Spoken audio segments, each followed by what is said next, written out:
Hi, everyone. My name is Trevor Halpern, and this is the next episode of the What's Halperning podcast. Today, I'm honored, thrilled to have Zanzibar Vermiglio here. Zanzibar, you've heard me talk about him a lot. He is an executive coach. He's my executive coach. He is one of my mentors in many different facets of life. And as a result of our professional interactions, we become friends. I consider Zanzibar far more than a coach, man. I love you to death. You have shown me so much good stuff. You've introduced me to ways of thinking in my business and my personal life that I wasn't exposed to before. The more I interact with you, the more I hear your phraseology and the way that you put business into heart and coming from the right perspective, it has just absolutely changed the way that I operate. So thank you, man, and welcome. Awesome. All the way from Denver, Colorado. I think of you as a brother now. Like you and I, for whatever it's worth, it's like, whew, Trevor. Yeah, we're tight. Like you know things about me that lots of people don't, even in how we talk and share about getting from one place to another. And with some of the executive groups that I lead and stuff, I'm pretty open with those guys too. But you're like one of those guys. Like there's people that are my blood that aren't my family, and you're one of those, I love it, man. It's like brother from another mother. It is. I mean, we joke. It's like, in our weekly calls, we spend the first chunk of it catching up. But that catch up and that like, hey, where are you? How you doing? Like, and joking and laughing, and we speak to each other in voices, and like, we'll bust out accents, and it's like we crack up. But what's awesome about it is we crack up and the needle moves forward. The more you get to know what my true motivations are, the more you get to know what gets me ticking and what that give feels and looks like, the more impactful you can be with where you're coming from and helping to guide and mentor and steer the ship or the thinking. So it's a hell of a lot of fun. Yeah. And the impact is real.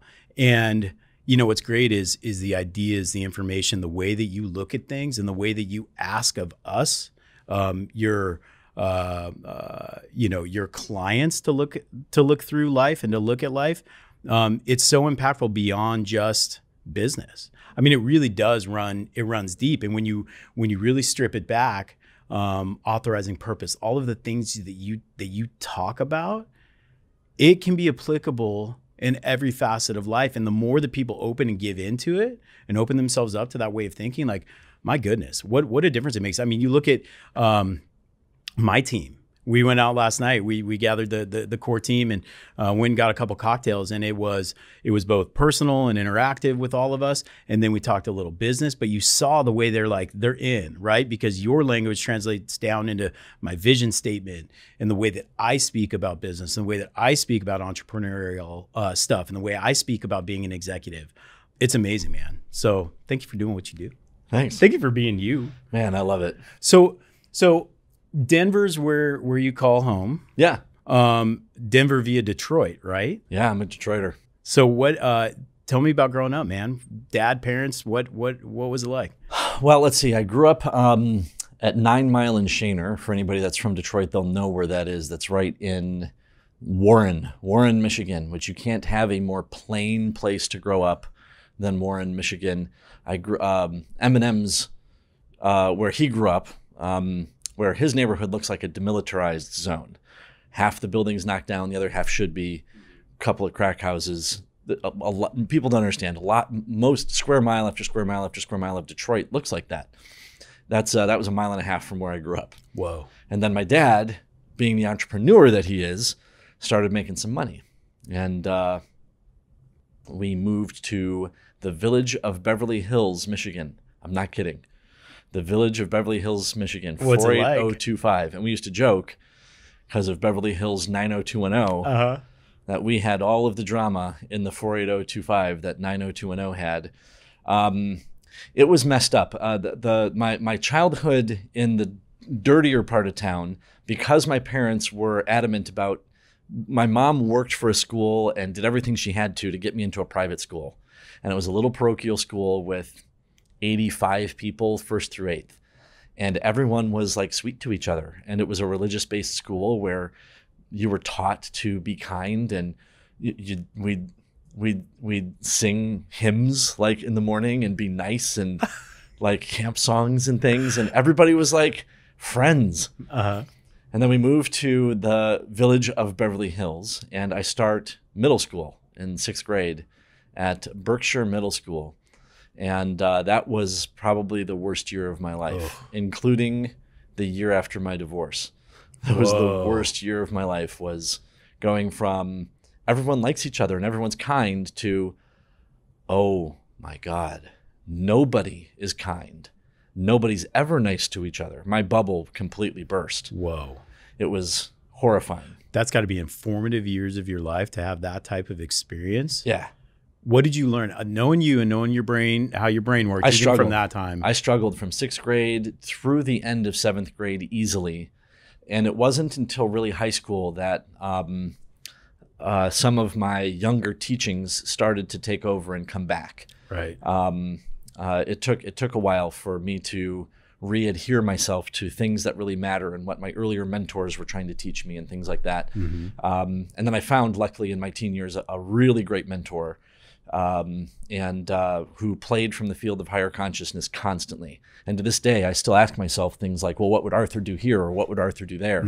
I've heard you reference Arthur. Yeah, Arthur was a great informer of a belief system and ideology. But I had other teachers too when I was younger, and some books that inform some wonderful things. But yeah, those years were tough. Those years were tough. And then in high school, I remember you telling me a story about high school, and you coming to some realization about like what direction your life could go. And that was at a camp, right? Yeah, that was at drum major camp. That is such I that story still blows my mind.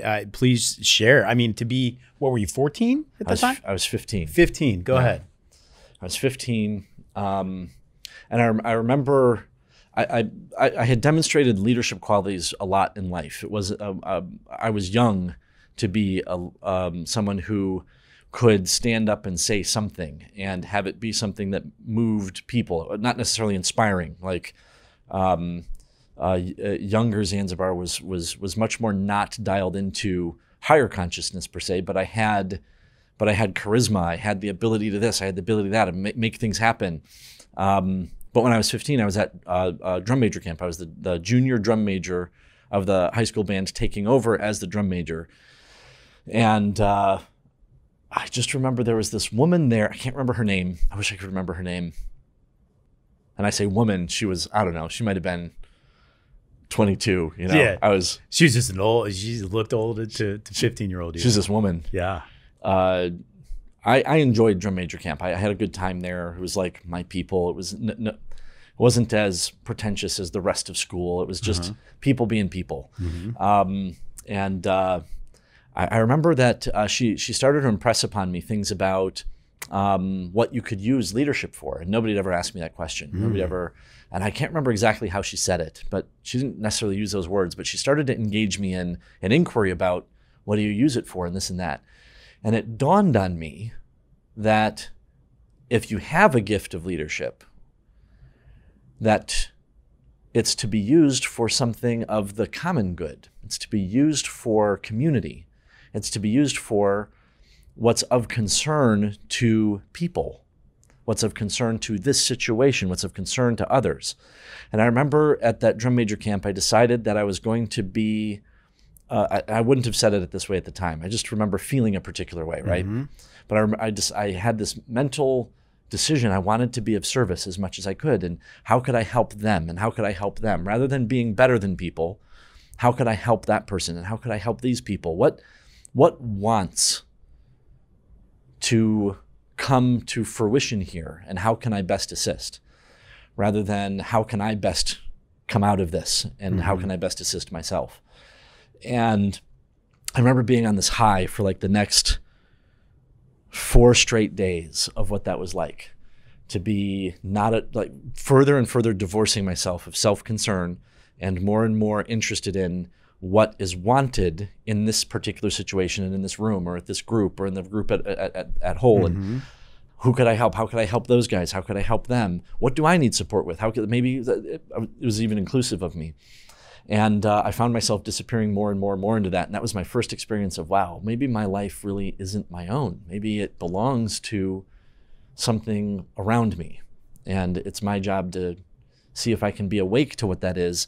And I found throughout the rest of my life that, and this was a spiritual teaching from when I was younger, that the more you turn yourself over to higher intentions, not the way that the spiritual teaching was, but the way that I would talk about it now, the more that you turn yourself over to higher intentions or what's wanted of you, it seems that the more that I've been given.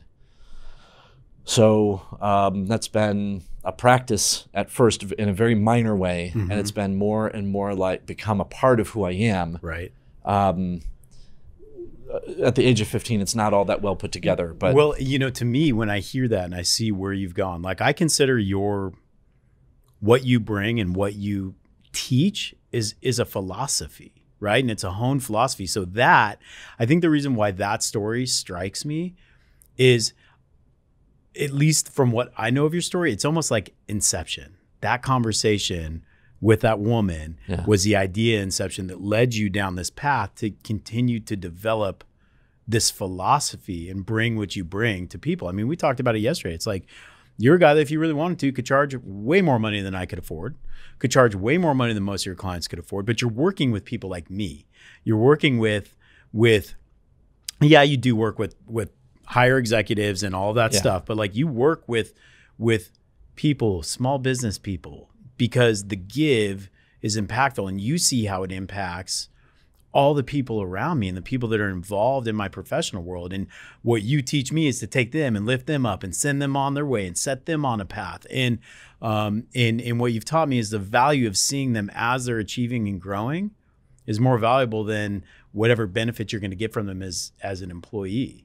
I mean, that building up of people and that allowing people to feel comfortable and good enough with who they are to go out and get what they're supposed to be getting out of life, and not monetary. Like, dude, you and I rarely talk money. Rarely. Yeah, once in a while, just to know scope. Yeah. We want to know what scope. Metrics and goals, right? We But those those are amorphous numbers on a board or on a spreadsheet that we look at to see, hey, how are we trending and tracking? But like our motivation when we're talking every week, dude, it's not about the money. Like, this song lyric keeps popping in my head, and Leah loves it. She's like, you need to just like tweet out song lyrics. But there's one that's some people do it for the income, we do it for the outcome, right? And that's really what it is. Like, that's a great. That's a song lyric. That's a song. I'll send you the song. That's You're gonna fantastic. Love it, dude. The whole there's a flow. Remember Jurassic 5 from back in the day? Who? Jurassic 5. Little hip hop group from like 90s, early 2000s. Don't know. They're still around, but this one of the guys from Jurassic 5 makes a cameo on this little American reggae song, and there's like a minute flow, and it's like, I want to print that out and put it up on the wall because they're nuggets just like that. Some people do it for the income, we do it for the outcome. Some of us take action while others let their mouth run. Right? And it's like, it sums so much up. That's kind of what Halpern Residential is in the real estate industry is. That's what we're trying. There's a whole lot of people talking something. How many people are actually creating something that's exquisite as a value in the marketplace for real estate? Everybody's got one that they like to promote. Right. How many people have one? Right. Almost nobody. That's right. Well, people aren't creating visions for their business. They're not creating visions for their life. They're not. And they're that's creating slogans. No, they're creating slogans, and then sometimes it's not being backed up. And I mean, that's the whole thing with you and where we started in the Performance Initiative, which was an 18-month program, kind of group coaching and training, where it's like, hey, we start right now at vision. We start right now with what is this going to serve? And dude, our first conversation, I don't know if you remember, I remember it vividly. Our first conversation, so Stephanie Gonzalez was like, hey, you need to talk to our business coach, Zanzibar. She's like, he took us, he did and helped us do in 2 years what we thought it was going to take 5. Like, you need to go. You need to talk to him.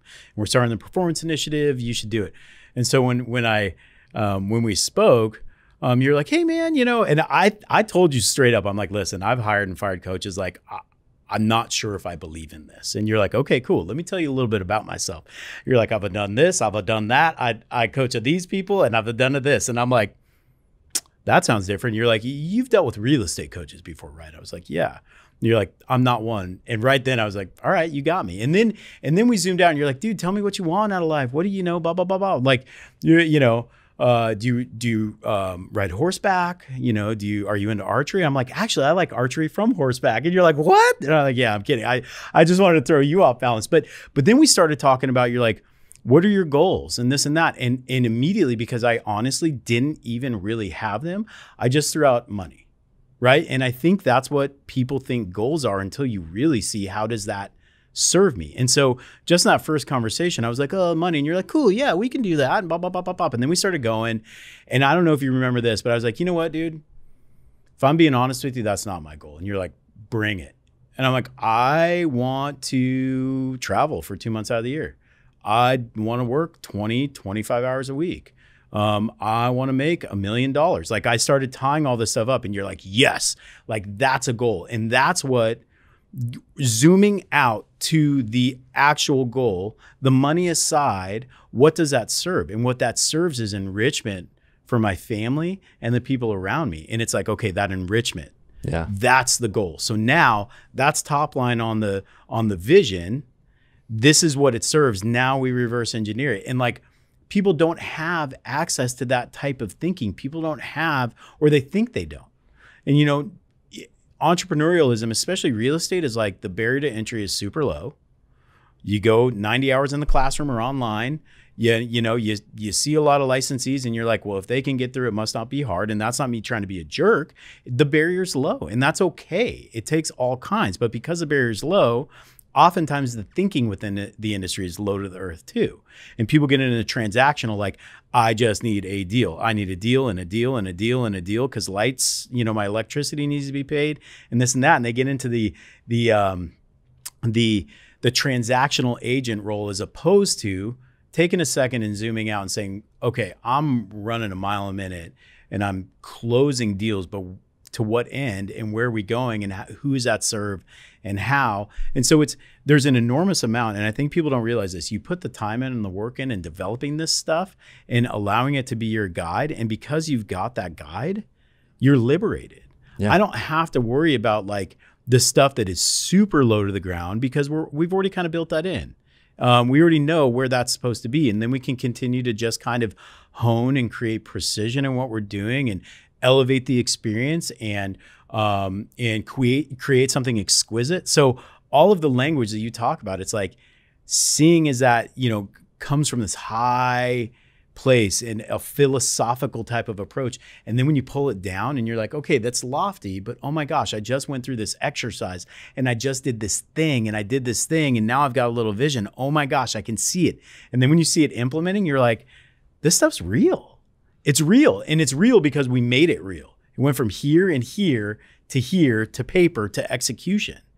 And that's where like your crossover to me is amazing. Like, I see you as a guy, 15-year-old Zanzibar, who knew that he had some sort of intellect and power and ability to make change, or to throw ideas out there and encourage people to make change. For you to go from that, like, I could see you being hyper type A, and maybe I'm typecasting. I could see you being uber. Just like, if you really wanted to, you could go through every day and micro correct everyone doing everything. And I feel like, and absolutely correct me if I'm wrong, I feel like you had to break that at some point and allow, because your balanced side, your side to have real life conversations, to shed a tear with people about what's going on in their life, about what's going on in your life. If you didn't break that, like, Zanzibar can control the whole thing from top to bottom, I don't think you'd be where you are. I don't know. Is it a mischaracterization? Yeah. Mostly what I've had to break myself of hasn't been need for control, although at times, for sure. I'd say that mostly what I need to break myself of is needing to be what's important for the winning to happen, rather than what's important is whatever is important for the winning to happen. When I look at younger years, okay? Right. Do you know what I mean by that? Yeah. Like having like a self-importance, like I'm what fostered the winning. Yes. And so that I get the adulation, approbation, all the things that come from it. Yeah. That ego, the egoic self, and divorcing myself from the egoic self more and more and more over the years. And I'll probably be on that path to try not to get tripped by it more and more and more for the rest of my life. I don't know that I'll ever be done watching out for it, and I'll for sure never be done tripping over it. Right. But that for me is a bigger deal than the control. I've never been much of a control freak. But one of the cool things that you're pointing to is there's levels of entrepreneurialism. I don't. Where do you want to go in the conversation? What should we bring talk whatever you want to. There's no topic. Let's just go. Okay. Let's roll like we roll, bro. If you were going somewhere, there, I'll keep wherever you're going. I'm going wherever your mind goes. All right, cool. There's most people think that a business exists to make money, and that's what they get into business for, is to, I want something, so I'm going to do this so I get something, which is a misnomer. Business does not exist to make money. Business exists to execute value in a marketplace. That's the whole point of a business, the purpose of a business. If it has its own consciousness, the purpose of a business is to provide value in a market. That's the whole point. The whole point. A byproduct of doing that well and doing that efficiently is there's money. That's how the free market works. There's an exchange of services and goods for money or barter or whatever, Bitcoin. When people get their attention on what matters, suffering goes away 100% of the time. So if you want a good book on that, Man's Search for Meaning is really good. I can recommend some others if you want as well. Who Man's Search for? Victor Frankl. Okay, yep. Guy that survived Nazi prison camps, including Auschwitz. And you can come to grips with that, where purpose drives human beings can be fulfilled. Circumstances do not fulfill human beings. People that chase house, money, wife that looks like this, everything looking good. Okay, well, I now look good to everybody, but they're chasing something that doesn't matter. Right. They're not chasing purpose. They're chasing something that their brain tricked them to think might be purposeful. I want those things. Do you? Have you looked deep enough to be able to tell? Same with business. When people attack business from the perspective of, I want to get this much out of the business, you're going to struggle in business, if not go out of business. Most entrepreneurs never take the first leap into business. Most of them fail. So most people that get into business fail. Why?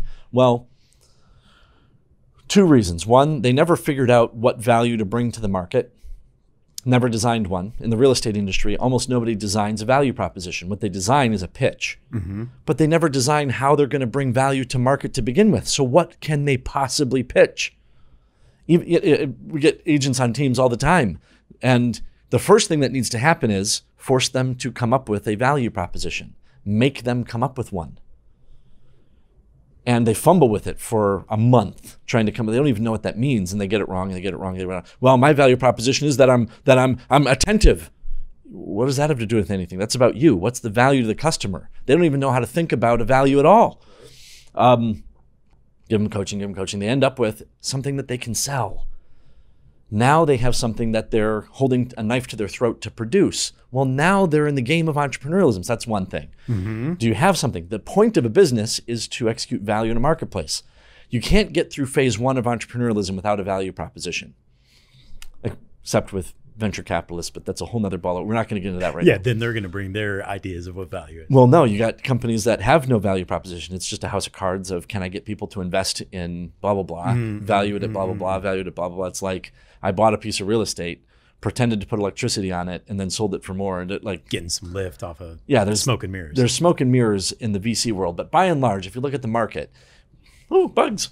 By and large in the market, you've got value is what produces the proliferation of business. So you got that. Now, where an entrepreneur then demonstrates is by, it's not enough that you have a value to offer the marketplace. That the business exists to execute a value in the marketplace. That means you actually have to have customers and sell and produce value. It's not enough to have crafted one. If nobody takes advantage of it, that company's full of shit. Right. You actually have to find a way to deliver value. No value delivery, no business. Mm-hmm. Now that takes action. That takes action to sell. That takes action, which sales is just a network of conversations. It gets big enough to hold the target. You sell. You've got all the execution actions. Action, action, action, action. The first level of being an entrepreneur is, can I take the ground called? I now operate from the source of where results lives, which is action. Nothing gets produced without action. The source of all results is action. There was action that produced it. Entrepreneurs take the first level by demonstrating action. If they have a value proposition, then they demonstrate they can take the first level by, I did 900 things and it produced these 4,000 results. You've taken the first level of entrepreneurialism. You've taken the second level of entrepreneurialism in spades, which has to do with, can I govern and shape the efforts of others? In essence, can I grow other people into being highly effective outcome producers, both in sales and in value delivery? Can I now be the author of another human being's greatness? Yes or no? If you can, you're able to take the next space of being an entrepreneur, which is, now I'm governing the efforts of other people and can watch for the efforts of other people, intervene, coach, mentor, train, develop, whatever, lots of different ways. I now have results happening, manage, I'm 90% of what it takes to get human performance is to manage them properly. Very simple too. You've taken that one in spades. You are now at that level of entrepreneurialism. You can get anything to happen through another human being. And you know that about yourself now. You've built a repertoire and strength of identity. You know that. There's nothing that you can't get done through another person. And you don't need a unicorn either. There's lots of people out there looking for unicorns. Like, I just need to find perfect people. I need to find somebody who's as good as me. Well, good luck with that. That person's going to work with you for 3 months and then go create their own concern. Right. So there's the stages of entrepreneurialism. The next stage is the the next stage and the stage after that are the ones that are the most fun and the most dynamic and have the most reach in terms of what can evolve in terms of higher consciousness, the ability to produce outcomes, value outcomes in the world. There's some really cool ones, but when you have people that are willing to take those first two steps, it's impossible that they not end up in the winner's circle, because they're operating from the source of what makes business work and what makes human beings able to execute outcomes. You know what's fun about that? I mean, those first two phases, what we've been working togetger for 2.5, 3 years probably. Yeah, something like that. If we include the performance initiative. Yeah. And seeing the evolution of those, right? I mean, my vision statement that I read twice a week in front of my team, one in front of the core team, the second time with the marketing team, as I look at it, I'm evolving it for 2021. And I haven't evolved it substantially since performance initiative. And you see where we've gone and going from level 0 to level 1 and graduating into level 2. And now I feel, I was saying it to Leah the other day, I was like, when I look back at the people who previously employed me, and some very smart, powerful, strong, good people. Yep. What I've learned through you and through your philosophy of this, and what I've implemented is, I'm a better executive than any of them ever were. Yeah. And I'm not trying to be braggadocious about it. It's not about that. It's just what can you hold versus what can they hold. Like showing up to a first day on job at a great firm with a great reputation for a role that was created for me by the CEO, and then showing up and being like, no job description, no day-to-day role, and it's just kind of like, learn by osmosis. Come on, let's do this. And then of course it failed, right? And repeated stuff like that. So like you and I working very hard to develop roles, to say, how is this going to serve the business? How is this going to serve our customers? How is this going to create an exquisite value proposition? And then make sure that when that person comes in, the role is clear. Even before they come in, the role is clear. Yeah. The training path is clear. Having all of those roll essentially into one thing. Yep. The simplicity that goes along with these systems and with this entrepreneurialism and with this executive stewardship, I think people get lost in it, or they don't do it because they don't know how. You have to be taught this stuff. It's so hard to create this out of space, right? And then two, they don't know how, and then they think it's so hard that if they actually have the systems, they stop doing them. And I found myself, when I faced resistance at various points with previous employees or previous interactions from executiveship, that's where I learned most of my stuff, right? And that's where, talking to you weekly and bringing Al Fuentes in for sessions and talking about stuff and really working through what is the root cause, how can we get through it? Is this it? Can we make a viable, valuable change here? Can we make this work and not? And then what's interesting is through some of those too, seeing you and we'll go back and forth. One week I'd be like, we can do this, and I think this person's going to be great. And you're like, you got to get rid of them. And then next week you're like, nah, dude, I think we get, and it's like, but that's the human side, right? And that is trying to get, like, you don't view human capital as human capital. You view it as a person. And in your rules for being an entrepreneur and being able to manage people, one is holding their future in your hand. Yeah. And honoring them. And just that. And if you can't do that, you should not be an employer. Like, you're not qualified. You're not to qualified. manage that. Yeah. And correcting non-performance. Those two things, when they come together, it's like, oh, the magic formula. Because if you're not correcting the malperformance, just like in any relationship, if I go home and I'm consistently doing something that annoys Beth and she doesn't call me out on it, it's going to create this like angst in her, and then it's going to blow up. Right. So if I come to work and I'm seeing something done by an employee or a contractor that isn't right, and I just kind of let it go, at some point I'm just going to snap.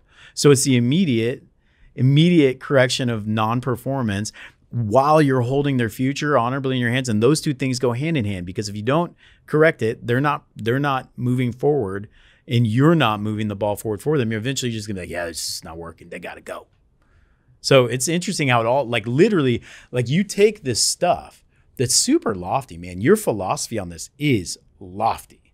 It is, man. And when it's way up there and you just start taking a piece down and say, hey, we're going to work on this, and then we're going to work on this, and now you start seeing it integrate, it's like, okay, like this, it's cool.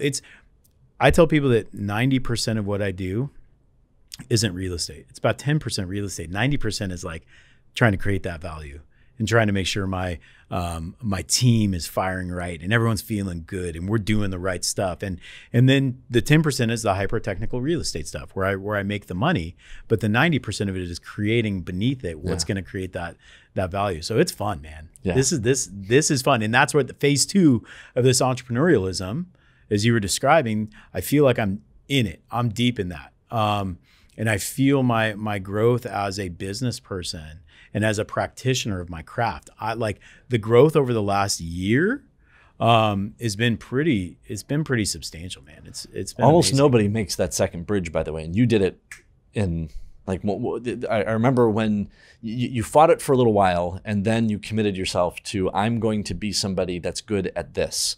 And there was in that next stage, I'm going to be good at the game of human performance. I'm going to be good at this.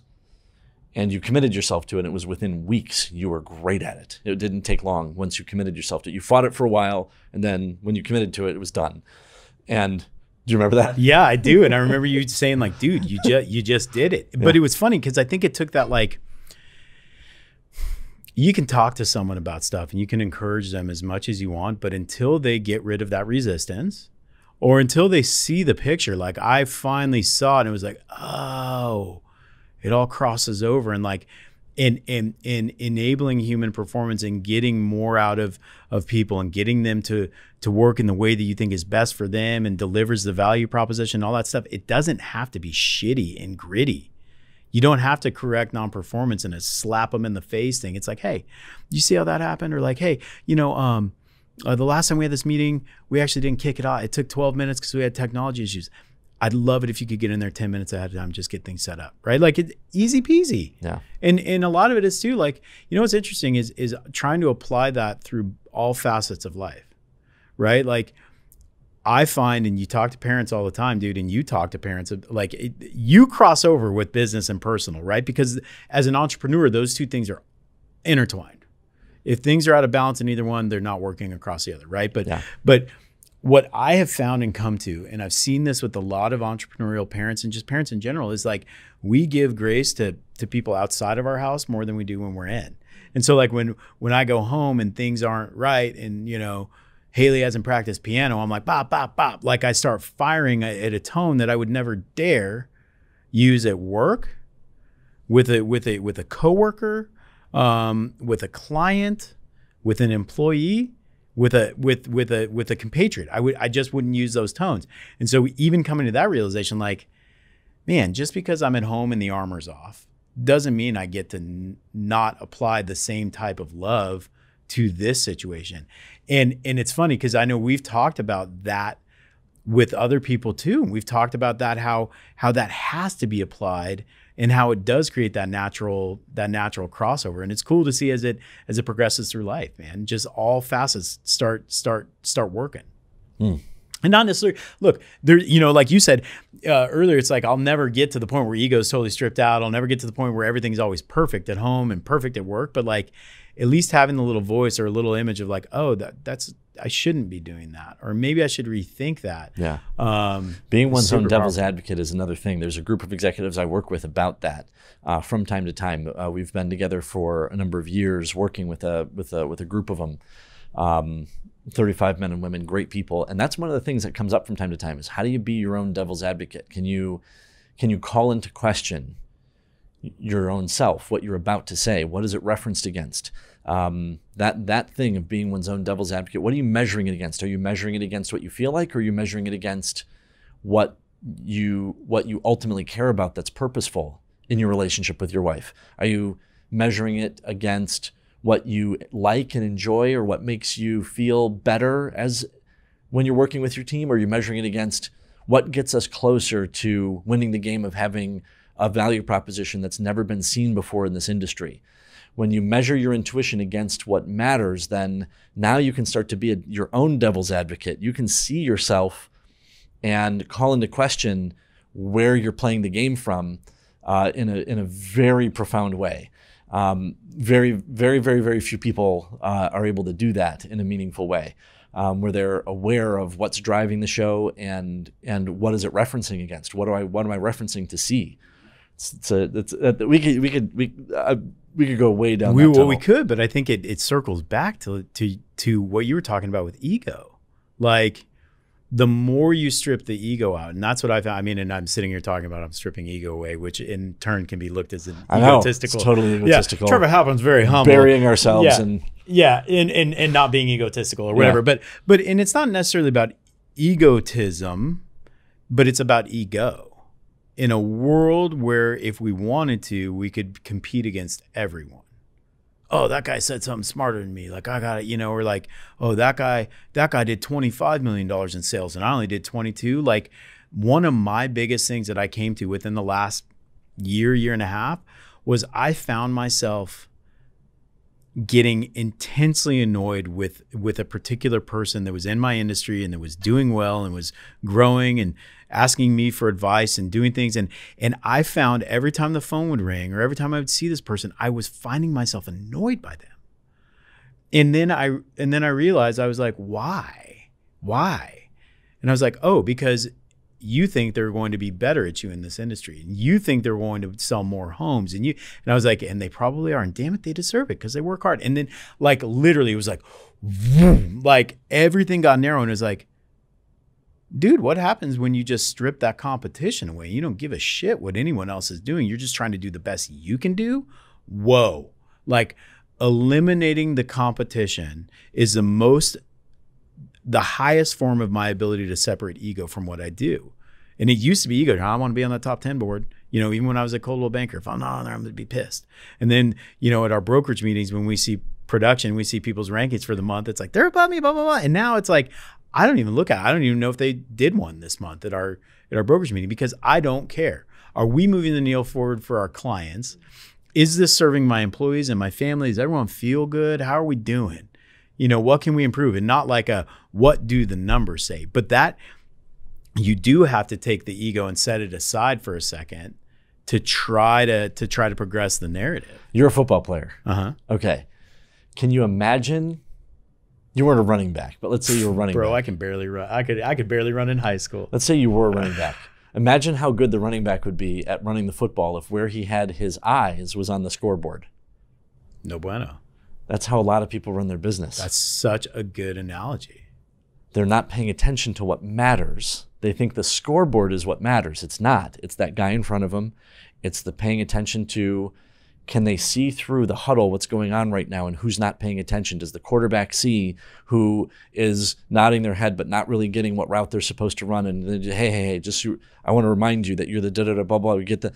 Can you see through the situation and pay attention to everything that matters? If you're paying attention to everything that matters, scoreboard takes care of itself. Mm-hmm. You don't need to worry about the scoreboard. Scoreboards are fun. You got to know where you're at. You got to glance at it once in a while when you're on the bench. But nobody should be paying attention to the scoreboard. There's the value I'm delivering to a client. There's the how much of that value do I want to get delivered, like that. Mm-hmm. Way too many people are scoreboard watching in the world. Well, it's got to be, from your position is doing what you're doing, coaching people. That's probably one of the first things you have to break down, right?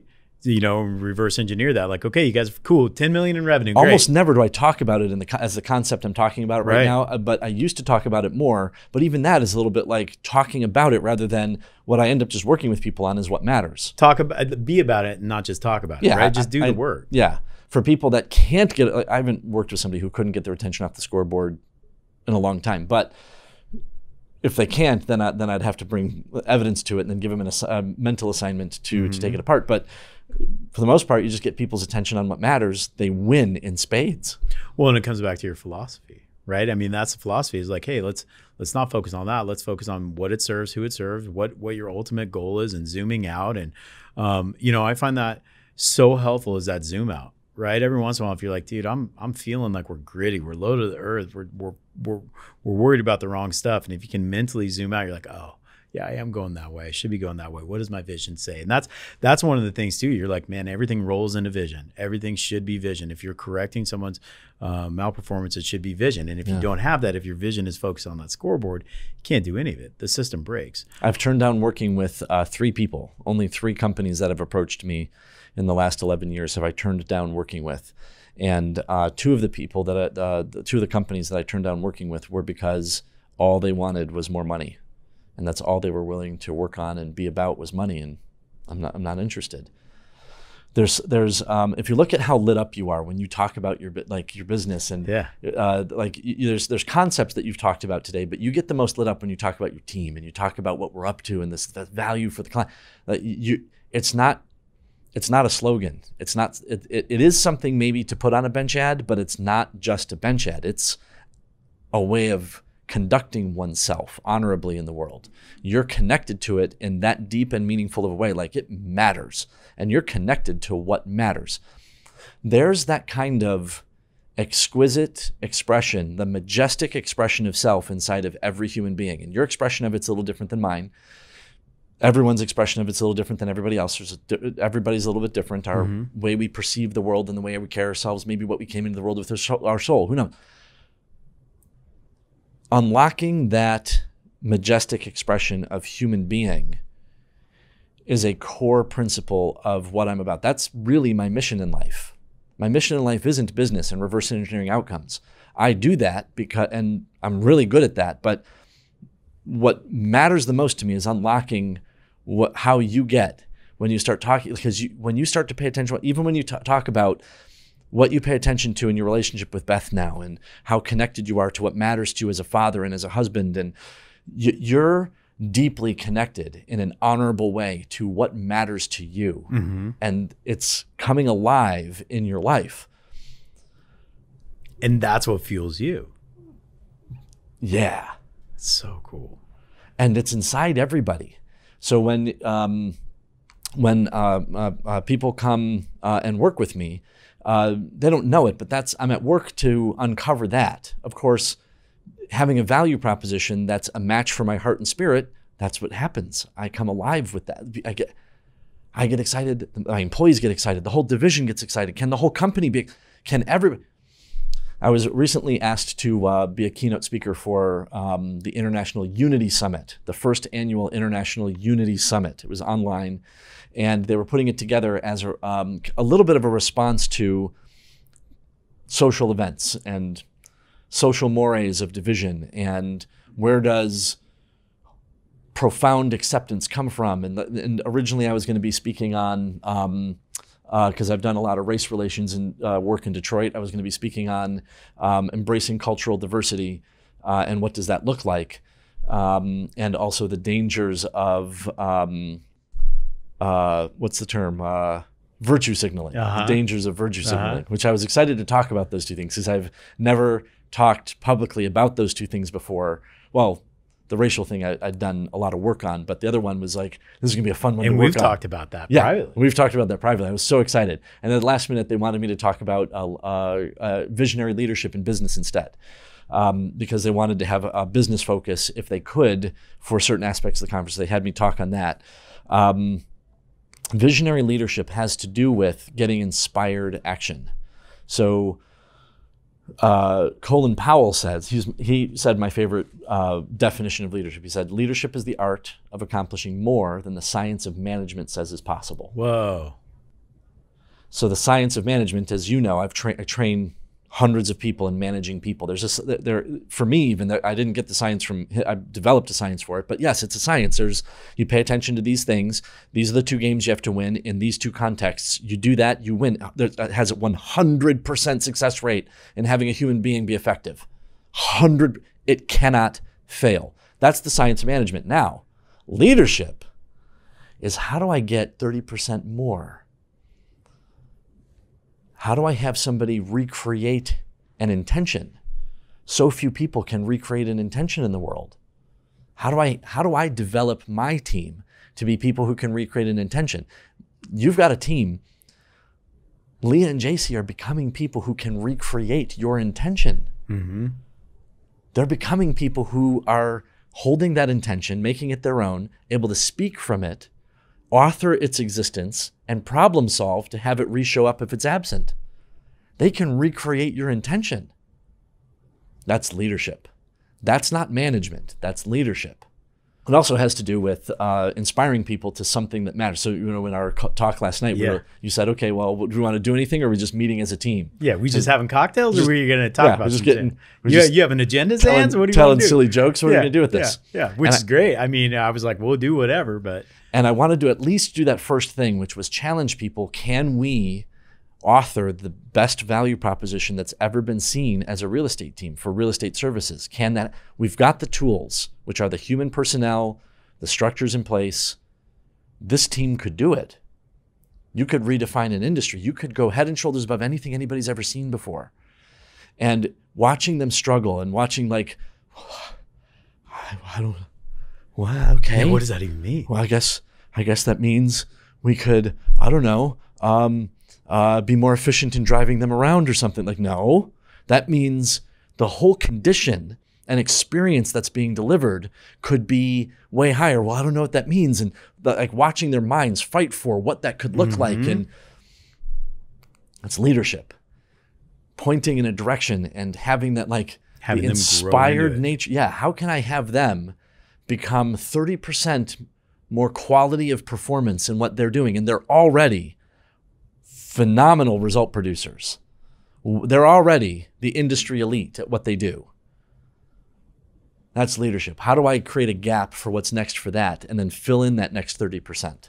And that challenge, when you laid it down, I mean, that's what it was. It was like, all of us were like, what is that? What does that mean? What does it look like? But then looking around the table, I know this is partially why he did it, look around the table and just taking temps, right? Yeah. I mean, Dennis was me like, dude, I'm in. Like, you know that guy. He's like, well, challenge accepted. And the sketch pad comes out and he starts going. And like JC and Leah and I and Beth are like, okay, what does that mean? And but that challenge, then they took it home and they thought about it. Yeah. And then when we're in the office today, it gets brought up. Yep. And now we start thinking about it, but it's idea inception. Back to the conversation at camp. It's like you plant these seeds, whether intentional or unintentional, and this stuff just goes with a little bit of water and a little bit of direction. So that challenge, I love it. And it's like, okay, cool. Let's reinvent. Let's relook. What's the next stuff? It's not like, it doesn't have to be administratively tasky, and it doesn't have to be the smoke and mirror. And we talked about that a little bit too. It's like value proposition from a real estate standpoint. Most people just go in and recreate what people are doing. Like, well, listen, I'm going to list your house and I'm going to hold it open 17 times a week. Okay, cool. To what end? You know, what does that serve? What are we getting? Like they throw visible things out in front of their clients to show that they're doing stuff, but what's the result of the stuff? Whereas inverting the industry, as Leah likes to say it, trying to take that and say, yeah, we'll still do the open houses, but our goal here is this, and it's this, and we're gonna try to pack it with people, and we're gonna do this, and like consolidating it into reports and showing what all the actions are doing, and like just trying to make sure that the actions, if we're doing them, are tied to results. And that's so much of it is like, you know, obviously open houses now with our current pandemic environment are essentially non-existent. Some people are doing them and getting back at them. But for us, it's like, okay, if we're going to get back out at open houses, where's the value? If we're taking value away from our buyer clients that we can be out showing homes to and applying them to seller clients, is that the highest value? And does that create that? Does that provide us? Is it just saying we're doing stuff? We're taking action. We're on the treadmill. So look, we're sweating, really doing stuff for you, but we get off the treadmill and we're in the same place. Yeah, but this again, where we were talking about value proposition, most people look at themselves like, well, here's what's good about me. Some people can connect that, and they will, like, okay, that's what's good about you, and the value to me for that is this, I guess. Okay, fine. Like, I have to struggle as a customer, but they're not customer facing. They're self-focused. It's not what can I create as a total experience to customer. It's here's what it's nothing connected to what matters. Right. It's gobbledygook. Yeah. And you watch Leah and you watch JC, and their eyes light up and they start to sparkle, and they get the sense of what they can be up to, and their inner light gets to shine with something that matters, because they're now paying attention to that which matters, right? And you're the author of that game. It's so much fun. Yeah. It's so much fun. I mean, being able to author and being able to know that, like, it's funny, Beth and I were talking about it recently too. Like, there are a couple like small bands that I've been like really into, and she's watched me watching them and like engaging with them, and you know, whatever. She's like, if real estate goes away, you're going to manage bands, aren't you? And I'm like, maybe. She's like, you know, she's just like, I can see maybe. You lighting up. And it's like, but here's the thing, being around guys like you, being around guys like Dennis, being around guys like my buddy Joel, being around guys like Al Fuentes, being around guys like Brian North, being around this entrepreneurial crowd where it's like, it doesn't matter what we're doing. It doesn't matter what the business is, but it's the value that's being driven and it's what's being provided. It's like, it could be music, it could be real estate, it could be selling cars, it doesn't matter. What matters is the purpose and the fulfillment of that vision. And it's cool, man, when you shift your thinking to that, and which isn't easy. I mean, it's like, so here's the thing too. I mean, we're talking about you know, the slogans and like what you deliver, and you've watched us struggle with this from a marketing standpoint, right? We've got 100% of my business, 98% of my business is people I know. My sphere saying, hey. And their referrals. And their referrals. And their referrals. My sphere, yeah. The referrals. Hey, so-and-so told me to give you a call. Great. You know, love them. Worked with them last year. Yeah, they said it was awesome, blah, blah, blah. You're a good guy, all this stuff. Like, that is magic. And we are honed on that, and we are continuing to tweak and make sure that we're getting, that we're delivering enough value so that those people will keep coming back. But then we've got that inorganic silo, as I talk about, that big black void in North Central Phoenix where the net new picks up the phone and says, hey, man, saw your ad in the North Central News or blah, blah, blah. Like, getting that to happen is a really uphill battle. But what we struggled with is that, like, the slogan, like, let me tell you about me, right? And it's shifting that to keep zooming out to what is the ultimate desire of that buyer and seller, and are we doing that? And if we are, how do we tell them that we're doing that without it being us focused? And that's like this little key that we haven't quite, like, we're trying the lock. You know, we're coming back every time with new keys, and every time it's like, oh, it jingled a little more. I think we're getting there. Like, we keep honing it, and eventually we're going to nail it. But we have to keep zooming out to find what that market wants, and to make sure that we're not only saying, yeah, we can do this, but we're actually doing it. And that's like, we're honed on that right now. We're like laser focused on hitting that for 2021. And And thankfully, I've got you as the key master. The Are you the maker, gatekeeper? right? Are you the gatekeeper? Are you the key master? We were talking about 80s movies earlier. That's awesome. Rick Moranis. Yeah. Oh, the key master, you the gatekeeper. Are you the gatekeeper? So that, I mean, that's it. And it's just, and it literally is, it's like, like, no, I'm telling them about me. And how do we get away from that and make it so it's them focused so that they go, that's what I've been looking for. Yeah. And that's the mystery that we're trying to hone in on. It's tough. It's tough. Well, we'll always be struggling to get that one. I mean, that's one of those things that you might want to relate to it as it's never on course. It's always going to be a little bit off course. Mm-hmm. And we're always course correcting. And there will be moments when you might feel like you nailed what there was to say in that mood and expression and in the social moray at the time of what needed to be heard. And then there will be times when it wasn't quite on, but it was close. I mean, but it's a constantly moving target. Well, and do you find in your line of work, I mean, do you, and maybe not with the clients that you work with because of who you are and whatever, but you ever find a place where people are like, it's just right. We got it just right. Just let it go. Just shh. Is what just right? Like the business is humming right. Oh, totally. Things are going. Yeah. Like don't touch it, you'll break it. No, not don't touch it, you'll break it, but continue to hone. Yeah, everything is reverse engineer the exact vision. Yeah, the vision is now 100%. Yeah, this is exactly what we said we wanted. Now what?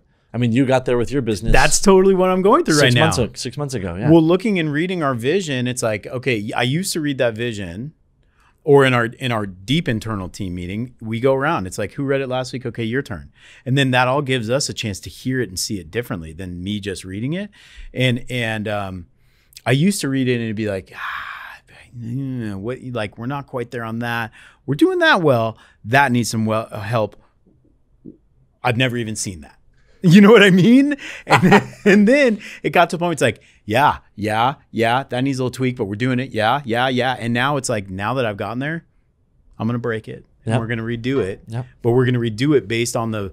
Which is the only thing that there is to do, because now that vision is a platform for what can now be seen and grasped. Like we could craft something never seen before by the human race in terms of a quality of something that there is to deliver, and then be able to manufacture those results. Like we've put it into a pristine architecture that never fails to produce that result for client. We could do that with this team. Okay. Does the fact that we can mean that we have to? Sort of. Right. Sort of. That's now, one of your challenges. Of course doesn't mean that you have to, but what does the heart pull for? What is that in neuromagnificence it pulls for, to stretch for that highest possible, most impactful thing? Let's alter the industry then. Let's be an example of what, yeah. So it does. Every time I fulfill a vision, all that there ever is, well, what's the next vision? The person's never tired. They're never beat to death. They didn't sacrifice themselves in the name of, and you finally got to the finish line. Mm-hmm. I just can't think business for another 2. It's not that. It's like, I am so in touch with. Yeah. That my own perfection, the perfection of other people, how life works, and I'm at home with who I am in a deeper and more profound way, because we're connecting it all along the way with what matters. We're not doing it from forcing something to happen so as to get money. It's all from what matters, and nobody's ever burned out by that. No, it's invigorating. It's energizing. It is when you see it and you try to say, okay, well, all right, I'm going to shift from money to what matters. And it's not, for me, it wasn't even like a conscientious shift. It was just like, the exercise of writing the vision statement, the exercise of trying to implement it, and then seeing it go. It's like, I think that's the heart of the entrepreneur, right? Is like creating something, having an idea or a vision for something, how it's going to work, and then putting the juice in and seeing it go and create its own energy. It's like, cool, that thing spun up and out. Like, what's next? And like, I think in my business, we haven't reached the what's next. Like, we keep saying what's next, and we keep going, or actually going. And then, I mean, if we get to the point where it's like, okay, we've done it, maybe we go start something else. But that's what I love is tapping into applying the entrepreneurialism into real estate. And I've always wanted to do run a business and be an entrepreneur, I had never had quite the right medium through which to do it. And real estate was low hanging fruit, low barrier to entry. And then we were able to take some cool stuff and apply some cool things. So yeah, well, the real estate industry is fun because of how connected you can be with client. It's a fun industry to invent value prop. I mean, if you're a cereal company, all right, there's a value proposition that you provide. You're not extraordinarily connected with your client. I mean, there's ways to throw this kind of event or that to get more, but it's real estate agents can alter the quality of life for people, even in just how they are with them over the 3 months of the transaction. So that there's something really cool about the value proposition and how outrageous you can think from in terms of crafting one and what you get to do as an agent. And certain industries are like that. My industry, like connecting with the kind of people that I do and then reaching into a division of a company and 1,000 people and fostering performance from that. And there's my industry gets in there, and the kind of value that you get to be a part of and connection is amazing. And certain industries are like that, but that's one of the things I like about real estate. Crossover of business and personal. Yeah. Yeah. And that's a lot of what we do, you and I. And that's where there's so much fun and so much magic and so much of why I wanted you in here today. Cool. Thank you, man. I think we've done it. Oh, okay. We good. chatted we did it, dude. I love you so much. Thank you for coming in, man. Thank you for letting me be a part of your world. And thank you for applying your philosophy and letting me gobble it up and being open and challenging me. And that's challenging me in a way that gets me excited and not beats me up. Is a lot of great fuel. So thank you, man. I love you. Thanks for coming in. Love you too, man. Thanks.